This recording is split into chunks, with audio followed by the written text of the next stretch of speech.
So in terms of your major incident setup there, obviously, as you mentioned, you head up the function. What does that look like in terms of the geography and kind of the size of your teams? So we are a global organization. So we support all of our applications across the globe. we have a team of 10 people, including myself and another leader that reports to me.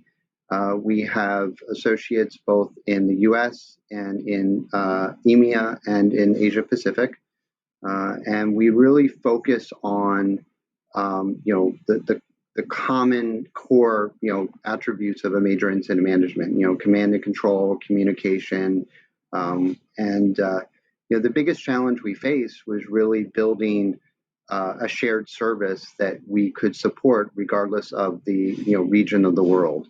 And that's really where our focus has been.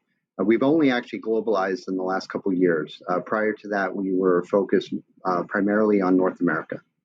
Okay, so we'll come back to that because that'd be really interesting to hear how you found that and the transition. What sort of volumes of major incidents are your team dealing with? Because that's a reasonably sized team. So we average about 150 calls a month, but for us, a call that we get activated for doesn't necessarily mean that it's a major incident, right? We help teams mobilize, other teams that support their application from different disciplines. When you think about, you have product teams, you have infrastructure teams, things like networking, storage, and so what we're there to do is help support those situations where there's something happening and maybe they're not quite sure exactly where the problem lies. And so we sort of help bridge that gap. The number of declared major incidents really depends month to month.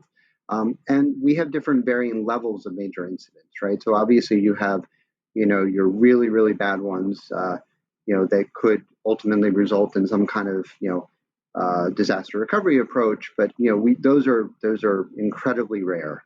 Right, you really focus on just helping almost get to the point where you're preventing the instance or the issue from impacting our clients and our associates.